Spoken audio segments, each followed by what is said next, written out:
E siamo alla quarta prova delle 6 previste del Tommaso Grassi Drivers Award. La prima tappa è questa sera e andiamo a leggere il campo dei partenti di questa corsa con una dotazione di 3.080 euro riservata a cavalli europei di 5 anni e oltre di categoria G. Corsa sul miglio dietro l'autostart ha acceso le luci e guardiamo il campo dei partenti. Sono in 10, ci sono tutti. Il numero 1 è Ettore D'Alvio con Edoardo Baccalini, il numero 2 è Velez Daghi, Ferdinando Minopoli, il numero 3 Ernaldo Benal, Vincenzo Piscoglio dell'Annunziata, il numero 4 Fever 3F, Manuele Matteini, il 5 Futurama con Edoardo Baldi, chiude la prima fila Ellie Brodipa con Alberto Garruto, la seconda fila Ghost Gun, Carmine Piscoglio, Blackfire Horse con Salvatore Cintura Junior, al 9 Forever Fly Francesco Pattinari, 10 Eros Gad Giampaolo Minnucci.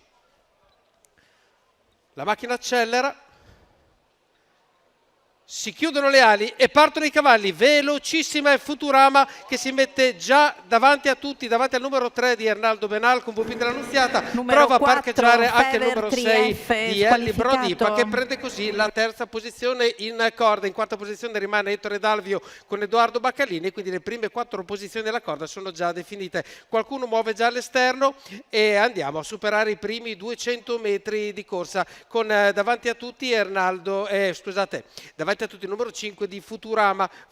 il 15.5 è stato il primo parziale della curva, arriva velocissimo Forever Fly, una mossa a sorpresa di Francesco Pettinari che riesce così dopo il passaggio delle scuderie a essere davanti a tutti e con questa mossa un po' a sorpresa Forever Fly conduce e prende una lunghezza di vantaggio davanti al numero 5 di Futurama e poi tutti gli altri a seguire. Parziale è importante 14.6 e siamo a un 46 per i 600 metri e se la dà a gambe. Forever Fly non sente ragioni, se ne va, prova a seguire ovviamente Futurama, dietro di loro c'è Ernaldo Benal e poi arriva il numero 8 quando siamo a un minuto quasi spaccato per passare gli 800 metri. Forever Fly conduce una lunghezza di vantaggio sul numero 5 di Futurama che continua a seguire, mentre invece c'è un errore del numero 8 di Blackfire Horse che aveva provato a prendere la via dell'esterno. Chilometri in 1.15.5, entriamo nella retta delle scuderie con Forever Fly che continua a tenere un ritmo discreto ma non ancora eccessivo. Qualcuno avanza dall'esterno, è il numero 3 di Ernaldo Benal